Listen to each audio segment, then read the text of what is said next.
Hello and welcome to the Pit Crew podcast. This is our race report on this weekend's Styrian Grand Prix. Now, before we start, I'd like to get into an honourable mention. If you have been following Google Maps or any of the team's social media, I believe Mercedes mentioned this, on Google Maps from last weekend's Bottas's radio report just cutting some grass and him talking about the F1 car being better than his mower at home, someone has put a little tourist attraction marker on Google Maps saying Bottas's mowing service. So we thought we'd just, whoever's done that, give you a little mention. Thought that was good. Now, last Thursday we did our predictions for the results in quali and the race. Now we're going to compare, see how good and bad we were at predicting this. So for qualifying, I predicted Verstappen first, Hamilton second, and Bottas third. And what actually happened was Verstappen second, so that was wrong. Lewis first, and Carlos Sainz, gladly to say, because I'm a McLaren fan, third. So nothing right there. I just got Lewis and Hamilton the wrong way. Lewis and Max the wrong way round. Can't misspell his name like that, like I said. Dylan, on the other hand, what did you say and how did you compare to real life? I said Hamilton would get pole position, which I think was correct. Yeah, I said Bottas was second, but that was incorrect. And Sainz was third, which I said correctly. So it's like you too, right? Well, lucky you got Sainz third. I would never have predicted that, but you know, it was a wet quali, very wet quali. FP3 was rained off due to torrential rain, like Canada 2011. It was seriously that wet. But Carlos, fun fact about him, in his GP3 career, all the races he won were in the wet, so he's a little bit of a rubber duckling. Rain master. Now my rain master. That's better than a rubber duckling. I mean, the car it is orange, so there you go. Anyway, race predictions. Now, for the podium for me, I predicted Hamilton first, which I got right. Bottas second, and Verstappen third. So I got that bang on, perfect, which is, well, it's just nice to see. You know, I got one thing right. Dylan, how did you do for the race results in real life? Not as well. I said Hamilton Bottas, which was accurate, but I thought Albon might have done better. And I said he would be third. Well, you know, he got fourth. It wasn't Close. Too bad. We just got the Red Bulls the wrong way around, where you didn't mention where Verstappen would come, but you got one of the Red Bulls on the podium. That was sadly incorrect. Now, this race, I don't know if anyone watched it. I don't watch it live. I've only seen highlights, but I followed along a little live report thing. It didn't seem as exciting as last weekend. I think some teams have nailed the reliability a bit more. I think we only got 3 DNFs, Esteban Ocon and, of course, and we'll get on to this, the 2 Ferraris. It wasn't as exciting as last week. I think it was still good. I mean, we had some exciting moments. Turn 3, turn 2, whatever you want to call it. I can't really class that little kink on the straight as turn 2, but if you want to class it as that, Leclerc going dive bomb, hit the curb, got some serious airtime. If you look at the Kimi Raikkonen on board, you can really get a good idea of that. And complete taking out Vettel's front wing and then taking out his own floor and ending both of the Ferraris' races very early on. Quite sad to see, you know, but I think Charles Leclerc was a gentleman. You know, he admitted it was wrong. It was a pretty horrific move for a professional racing driver to do. But what do you think, Dylan? What's your view on the Ferrari incident? Well, when Leclerc went in for the move, I think there was a gap, but the door got shut. So he could have maybe backed out, but I don't know if there was enough time for him to back out. I don't know if there was enough time for him to back out, yeah. So it was a bit unfortunate. I don't know whose fault it would really be. Maybe Leclerc for being a bit too adventurous. I'd say it was Leclerc's fault. I don't think you could put it down to a racing incident. Do you think it was exciting as last weekend? I don't think it was as exciting. There weren't as many retirements.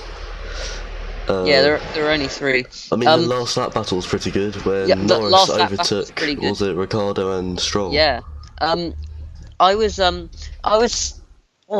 nerve-wracked me. I can't remember what lap it was on, but Obviously, everyone knows the pink Mercedes. The pink Mercedes with Albon and making contact around the outside of turn 4 with a pink Mercedes and Alex Albon. Ooh, that came close to last weekend. And I think at that point, conspiracy theories around the paddock would be on.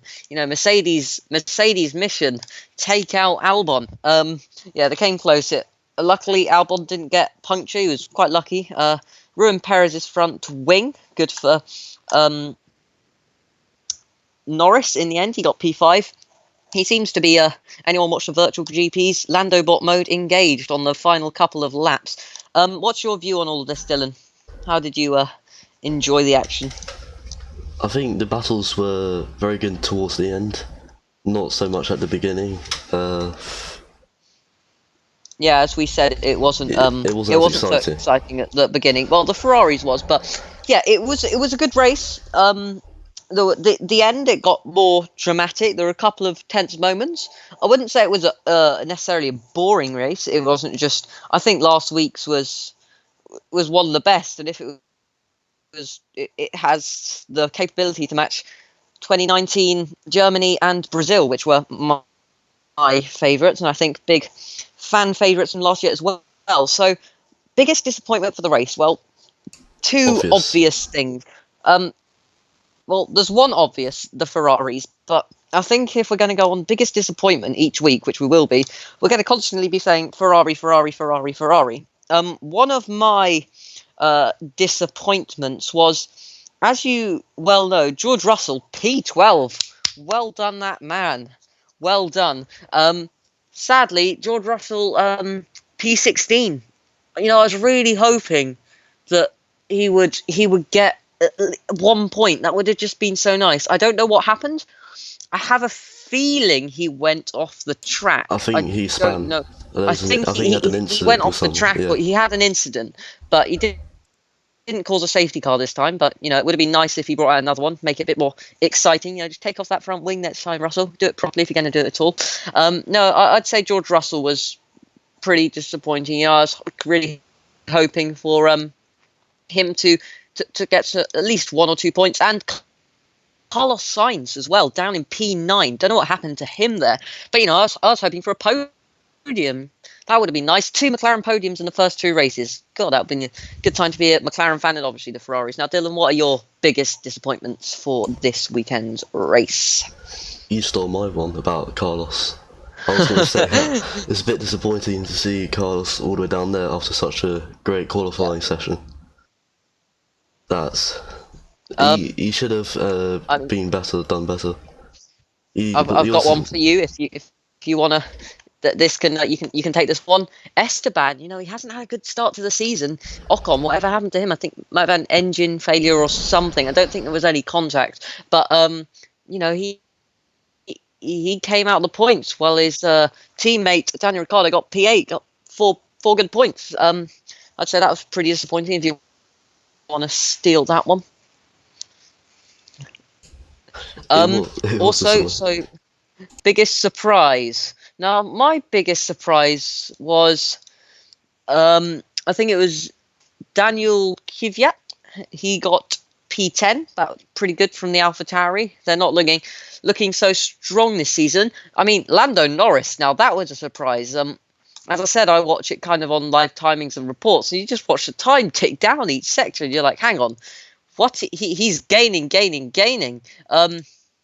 So he got, I think, last lap or two, was it the last 2 laps, that he overtook Ricciardo and Stroll were fighting, and he got Stroll when he went wide, and then got DRS slipstream and got them both into turn 4. I think they re-overtook and they battled for a bit, but then coming around, final 2 corners, getting on Perez with the broken front wing, he was limping home, losing heaps of time each sector. That was pretty good surprise. The Racing Points, good showing. I wouldn't say it was such a surprise. The Renault up there. The Haas pair in 12th and 13th. That was also a surprise. What do you think, Dylan? What are your biggest surprises from this weekend's race? My biggest surprise, well, it's not from the race, it's from the practice session, I think seeing Perez topping the timing topping the sheets. times in FP1 go faster than the modern Mercedes, not the pinky one, and beating that was pretty the impressive. Red Got a Bulls. little I wasn't expecting notification, that. not a little notification on your phone, and I was your eyes shocked. go, "Hang on, what? What?" And so the best moment from the race, last 2 laps with Lando. That was a pretty good race, and also Verstappen and Bottas, they had a good fight. I don't know at what point in the race they had a nice fight, but they did have a pretty good fight, and it was just good to watch. It's reminiscent of Silverstone 2019, Leclerc versus Leclerc versus Verstappen. That's what I was trying to say. Thinking of the name at the start, couldn't remember the name of the end of the sentence. It was lap. I can't remember what lap it was, but it was mid-race. Yeah, it was the closing laps, the end of the race. They had a good duel. That was one of the best moments. So the ending laps, they gave some of the best moments of the race. I wouldn't say it was a good moment, but it was quite nice to watch. I always like a good bit of carbon fiber disintegration. Yeah, with the Ferraris. Now, what are your best moments, Dylan? I think Lando Norris managing to get in front of the Renault of Ricciardo and overtaking the 2 racing points was pretty spectacular. The dying laps. Yeah, he got. If you look at the timing sheets, Lando pulled a second on Perez after overtaking him. And that was in less than 2 corners. I mean, I know Perez was low down, but that seriously impressive. Anyway, so overall verdict for the race. Now, my overall verdict for the race, not the best race. We only had 2 this year. I think last time it was just so much. It's just carnage everywhere. Everyone had forgotten how to race a Formula One car. But used to the virtual GPs. It wasn't a bad race. It wasn't a brilliant race. I would just say it was a good race, and the end made it better. Now, what's your verdict, Dylan? I agree that it wasn't as interesting as last weekend, but it was still entertaining near the end of the race.